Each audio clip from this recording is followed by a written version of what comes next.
So for today's project, I wanted to try out a new tool that we got. This is going to be an upgrade to ones that I have already, but I wanted to, we'll go talk about that a little bit later. If you want to jump all the way to the tool review, you can jump down to the timestamp that I will place down in the video. But first, to use this tool, I want to do a project for the house, and actually it's going to go in the guest room that we did the wainscoting for in the previous video. So if you want to see that, you can see how that transformation happened. But this is going to be like an art piece that will go, it's kind of a canvas art piece that we're going to make for that room. But we first need to make the canvas frame for that project.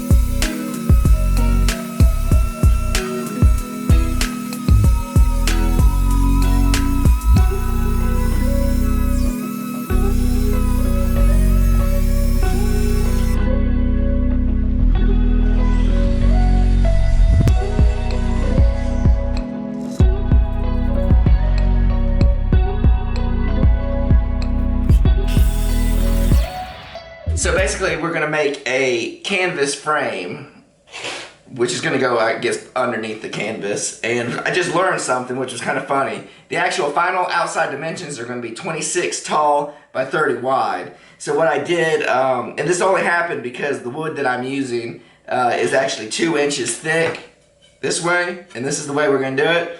Because these are 2 inches thick, and I guess I should have figured that out, the inside, the 30 dimension, is actually 26 inches when you cut it, because we're not going to overlap or anything. We're going to be using pocket holes. So the legs are 26 inches, but the width is not 30 inches because you're cutting this inside. This is actually 26. So we could have just cut 4 pieces of 26 and would have been all right. I didn't realize that, but that only works because the dimension of the legs on the outside are exactly 2 inches that we cut down. So just a freak accident, but I thought that was kind of neat. So now what we're going to do is pick the good sides, face them down, and then start doing our Craig holes.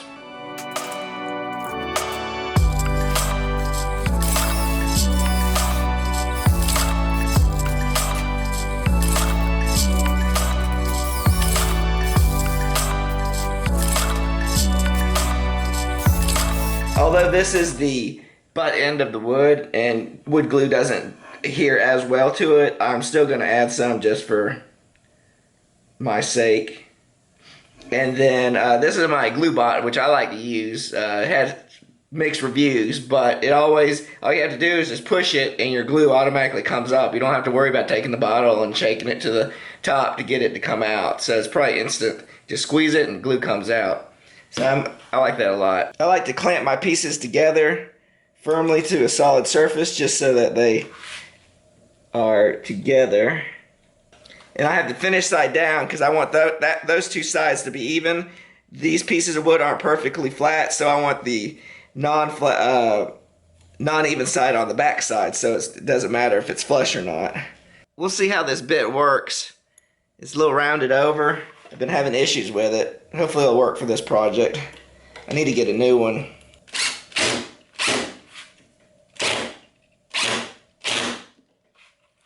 See how it's kind of stripping.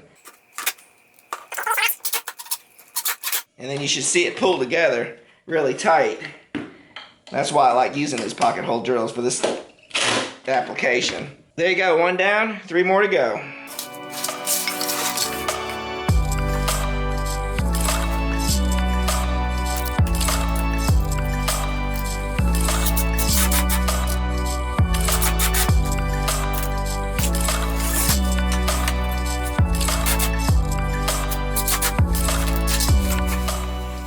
Alright, so now we got the frame for our canvas. Let's go get the canvas and we'll put it on. So this is the secret to make big framed art very inexpensively. This is called a tapestry. You can find it on Amazon. I'll have some links below. It's only $15. You get a piece that's 6 foot wide by 5 foot, and it's basically screen printed on polyester, so you can get any design. So to make large art, I've also used shower curtains, the ones that go on the outside, not the plastic ones, but the similar material, polyester, and it has a nice scenery on it. The one I happened to use was a whale-themed piece of art. So for the area that this is going in, we are not using the whole entire piece. We're just picking out a nice little section of it. I think maybe we'll get up here with a little bit of the trees. We can use our frame that we made to kind of box it out, kind of something like this.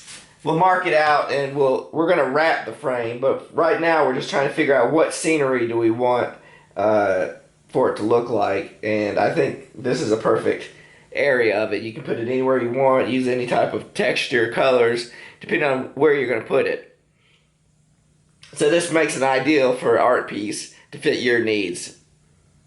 Now that I've got the exact placement of where I want it, I'm just going to put some tape down to mark the edges, because we're only going to be able to see it from the back side. So this will give us a rough estimate of where it needs to be.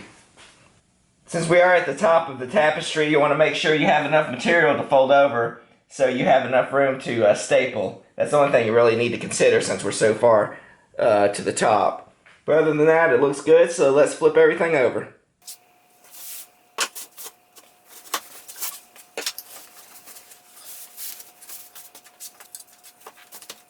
So I've confirmed the frame is straight to the area that I want to show as my artwork. I've got my Swingline 101, which is my grandfather's, that was passed down to me, and it still works after all these years. So we're going to go ahead and start from the top and then work our way to the bottom we want to get a nice tension on the whole entire canvas.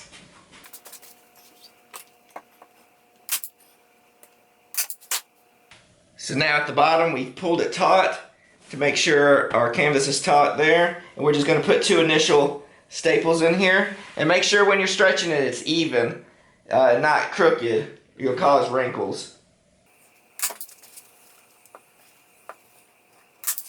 I did want to point out that I'm putting the staple, here's the frame, I'm putting the staple a little higher up here because at the end we're going to come back, I'm going to fold the material over, and then we're going to staple it again through both of it. That way it'll kind of help secure the material. Now for the sides, we just do the same thing. Just don't, you want to put a little bit of tension on it, but you don't want to pull it too much because then it will shift the entire material over. But just get it so it's nice and taut to get the wrinkles out. And then we'll go to the other side and do the same thing, and we'll pull it taut to make sure it's taut like a drum, just like the artwork.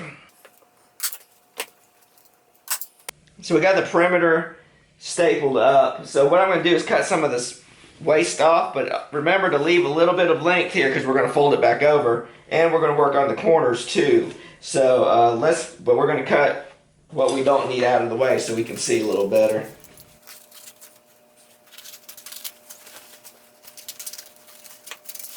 So we're here at the corner of the frame. I'm going to fold the bottom up like that, pull the side in, and now we're just trying to make the corner look really nice, kind of like a hospital corner if you're making your bed. And you want all the material to be tight, no wrinkles. And as I pull it tight, I'm going to go ahead and give it some staples here to hold it.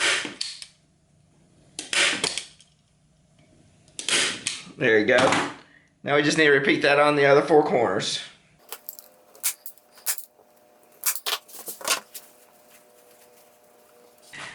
I ran out of staples for my 100 Swingline, so we moved to the Swingline 800, which is just the heavy-duty version of it, the newer version. So what we're going to do now is once we got the corners finished, we are just going to fold the material over,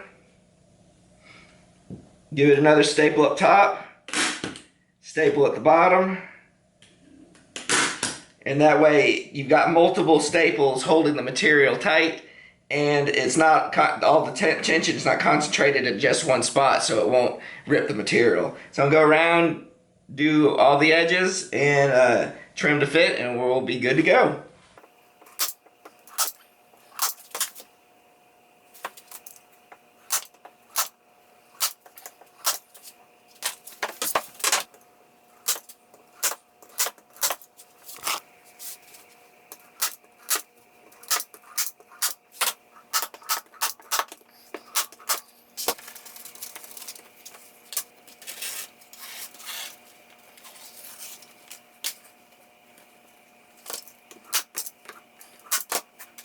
So to hang this, we're going to pull out our wall hanging kit, picture framing kit.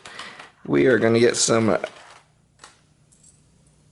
brass D-rings with their matching screws, some wire, and then we will just get, probably use one of our, I love these nails for Lite artwork. Works really well. It's kind of like a nail, but it has a flange on there that puts pressure, it distributes the pressure along the wall, so it holds a little bit better than just having a plain nail. Pretty neat. That's what I like to use.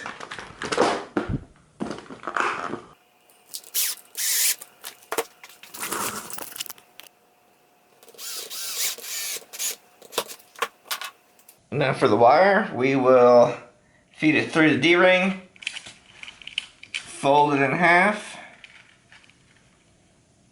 I like to wrap it around 3 or 4 times.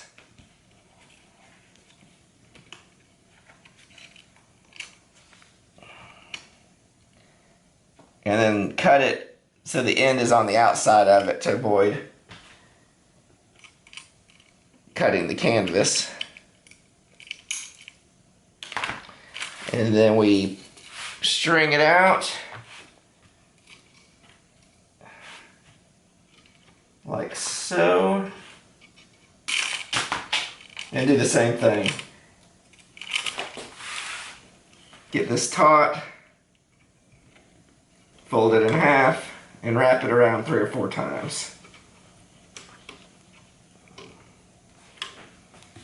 So the plan changed. We were going to hang the artwork on this wall, but we decided to put it on our photo ledge that we made. And if you want to see how we made this photo ledge with the backdrop, you can check our previous video that we just put out, and the link to the video will be in the description below. But I did want to show how we were going to hang the piece of artwork. I have a new tool that I wanted to show you. So for this art piece, we could probably just use a nail or some type of nail hanger into the drywall and it would be fine and it would stay up there. But what if your piece was heavier and you needed to sink it into a stud? So I wanted to show, this is the stud finder I've used for years, and I always hated it because it was slow. The way you used it was very inefficient. So using this method was kind of tedious because you would have to find the edge of the stud, mark it, find the other edge of the stud and mark it, and then you can kind of figure out where the center of the stud is so that you can make sure you hit directly in the middle. It took time, but I've found a product that's been out for a little while, but I think it's a lot better. This is the Franklin sensor. There's different levels. This is the M190. I think this best suits everything. The lower version has less sensors. The higher version pretty much has just a level in it, and I don't really need a level for picture framing, but if you like that, you can pay for the extra expense. What this has 13 different signals, so sensors. So when you push the button and you drag it across the wall, it's going to light up. And you've got multiple sensors here, so that one, it tells you where the edges of the stud is, and then you can figure out where the center of it is. That is important because you're not having to move it across, mark it, move it across, mark it. You can visually see the entire stud from here, and then you just mark one line and mark the center. Saves so much time. I've spent so much time going back and forth, trying to figure the different edges of the stud to find where the center is. And also, if you notice, there is an electrical lightning bolt lit up, and that means there's a wire in the wall. Well, along this stud is an outlet down there, so this is actually telling you be careful, there's a electrical wire in there. So that's another neat feature about this. And this is always deep scanning. With my other stud finder, you had to click it once, it did, I guess, normal, and then you had to click it twice, and then it did a deep scan. This is always deep scan. I never knew what the difference was. I always just deep scanned it just so that I'd make sure I'd get the stud. But so this is the Franklin sensors. So whenever I come across a tool that I think is interesting, and especially a time saver like this one is, I wanted to share it with everyone. If you're interested in learning more about this sensor, check out the video description below. We'll have a link to our Amazon shop and you can learn all about it. And if you're interested, you can even purchase one. So I hope the artwork we have up here and the sensor was very interesting to you, and I hope that helps you in your next project. So until next time, good luck with your new project.